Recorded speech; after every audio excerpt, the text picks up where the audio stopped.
Assalamualaikum warahmatullahi wabarakatuh.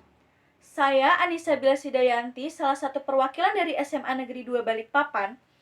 Saya di sini sebagai tim pemerintah dalam mosi di negara-negara dengan tingkat korupsi tinggi, seleksi penerimaan mahasiswa baru hanya didasarkan pada indeks integritas sekolah dan indeks kejujuran siswa.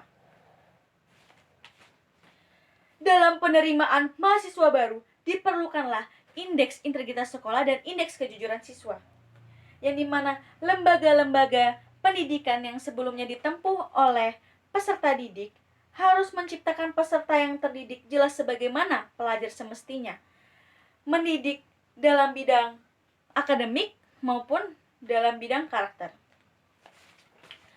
Di sini saya membahas indeks integritas sekolah dan indeks kejujuran siswa penting dalam pendasaran seleksi penerimaan mahasiswa baru.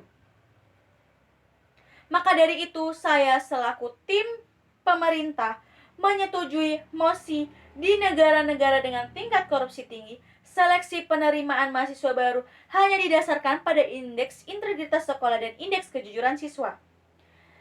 Terdapat beberapa alasan dan tujuan tersendiri mengapa saya menyetujui mosi tersebut.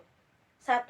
Dalam mengupayakan pemberantasan korupsi, indeks integritas sekolah dan indeks kejujuran siswa merupakan salah satu program yang dapat dicanangkan atau dapat diterapkan.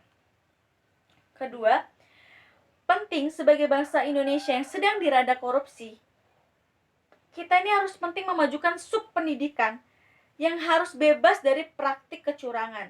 Ini sudah terbukti menurut catatan Indonesian Corruption Watch pada tahun 2019 ataupun 2018 hampir mencapai 9, sekian triliun.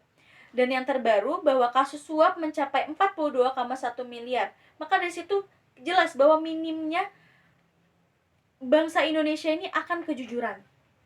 Nah, tujuan tersendiri yang saya miliki adalah maka dengan adanya indeks integritas sekolah dan indeks kejujuran siswa dapat menseleksi maba dengan memperhatikan karakter dan sikap individu yang tidak semata-mata nilai di atas kertas. Nah, lantas apa itu indeks integritas sekolah dan indeks kejujuran siswa?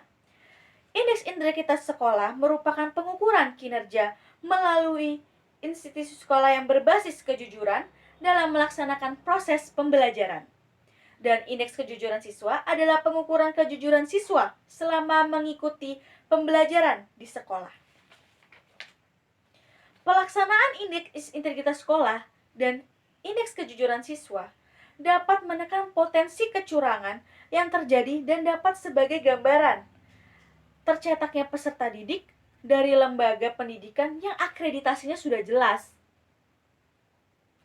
Maka dari ini dapat diketahui bahwa siswa atau siswi yang memiliki kemampuan akademik yang baik dan karakter yang baik pula. Indeks integritas sekolah dan indeks kejujuran siswa bukanlah solusi yang tepat jika diterapkan pada penerimaan mahasiswa baru. Akan tetapi, dengan adanya indeks integritas sekolah dan indeks kejujuran siswa, membuat ini pelajar sadar atau membuat pelajar ini memiliki karakter yang anti koruptif. Yang dimana pemikirannya itu nilai tidak hanya sebagai tolak ukur dalam menjamin masa depan.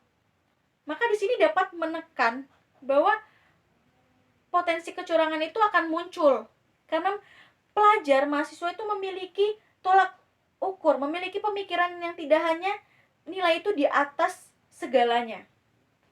Jadi sudah mencapai di penghujung. Jadi saya di sini dapat menyampaikan simpulan bahwa saya menyetujui mosi tersebut karena melihat pentingnya generasi yang memiliki sikap jujur dan dalam memajukan bangsa Indonesia dari keterpurukan korupsi. Baik, bangsa Indonesia. Bangsa ini tidak kekurangan orang pintar, tetapi kekurangan orang yang jujur. Sekian dari saya. Wassalamualaikum warahmatullahi wabarakatuh.